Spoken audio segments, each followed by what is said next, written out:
So let's get into these previews. We're going to go ahead start with what we think the table is going to be. So we'll start off with what we believe.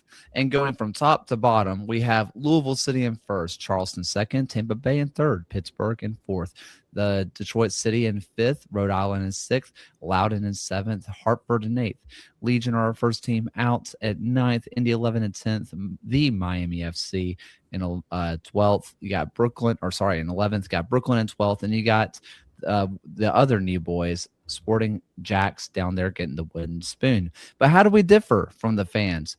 Well, the fans, they think it's going to be Louisville in first, Charleston in second, Pittsburgh in third, Tampa Bay in fourth, Rhode Island in fifth, Detroit City in sixth, Hartford in seventh, Indy in eighth, Loudoun down in ninth, our first team out, Legion in 10th, Brooklyn in 11th, Sporting Jackson 12th, and the Miami FC in last. So, with all that said, let's go ahead and get into the preview. The Miami FC, where the fans had them last, but we believe just slightly more than they do. They have names that you know and you like. You got Turnbridge, you got DaCosta, you got Jurgen Lacadias over there. They have Rocha you like. They got Knudsen, Rogers, Room, players, and you like the names, but is this core that they've brought in, the one they had from last year, good enough to compete? I mean, the thing about Miami is that the core is different every year. Like, this is just the straight up third consecutive total rebuild that they've gone for. If you think about the spine now, it's Locadia, it's Eloy Room, who are going to miss some time for the World Cup, but that's a good problem to have. It's in the midfield, I guess, Bashir and Daye, like, welcome to the championship. You're doing your thing. Arthur Rogers feels like the best defender on this team by a mile, and I'm happy to see him in that spotlight. Those are guys across the board with this roster that I think we've looked at and admired at certain points in their career. Can they be the number one at their position for a playoff team? Maybe. Like, I think so with Rogers. Maybe Tommy Musto comes in from LAFC too and is just a dog and a great deep lying initiator. There's something that feels the opposite of Indy here. They've got an energy about them. There's a sense that they're going to be fun to watch and pretty open in the way they play. There are also the Sonoras of the world, the Arnie Rochas, who have got a lot of potential coming in from South America. I don't know. Miami just feels like they've got the little bit of zhuzh that they lacked in seasons past. I mean, from 2024, we know, we know what rock bottom can look like for this team. And they still went 14 games without a win throughout the entirety of last season. But it's a Miami team that for the first time in a while, avoided a last place finish in the Eastern Conference last year, that it's always really tough to kind of benchmark where we think this team will be entering the season. But just the existence of two yet to be named expansion teams still ahead, we just think that just Miami having that establishment is doing them some benefit.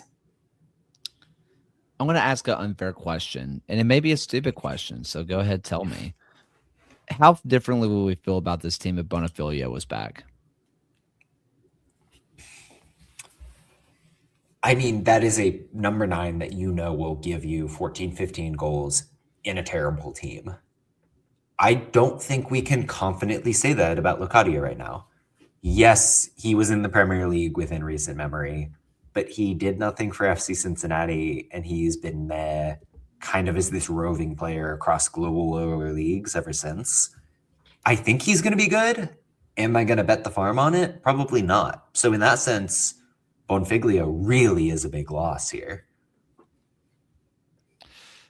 I think when I am just kind of perusing, Turnbridge, I think, is going to be a really nice piece that I think is going to provide a lot of energy for this club.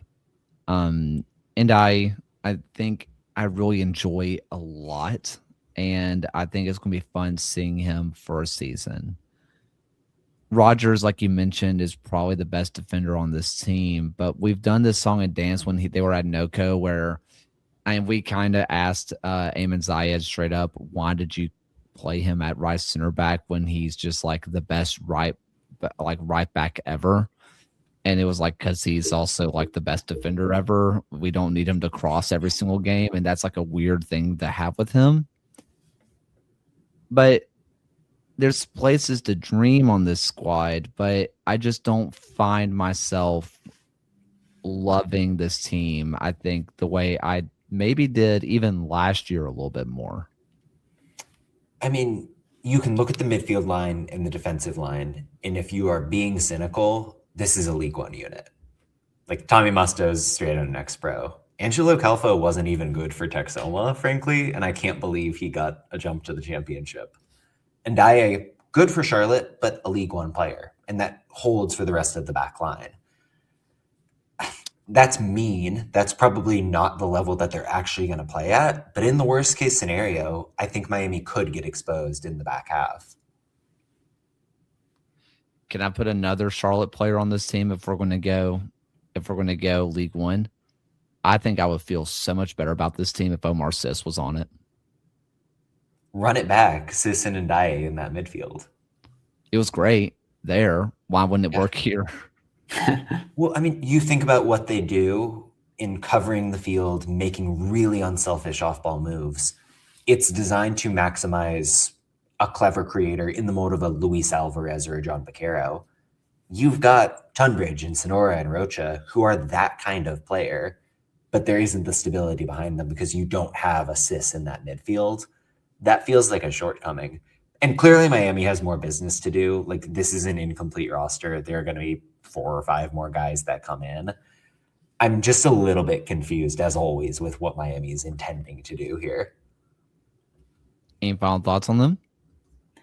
Why are there 2 games against Jacksonville this year on Wednesdays? Let's go.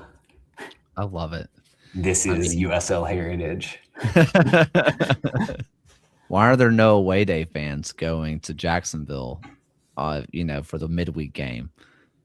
Isn't it like an 8-hour drive? Isn't like Florida like ridiculously long from like end to end? Sources are telling me. Yeah. We do still have a Nocerino derby with Miami and Las Vegas again, so we still have that going. Break out the kit, Phil. Break out the kit.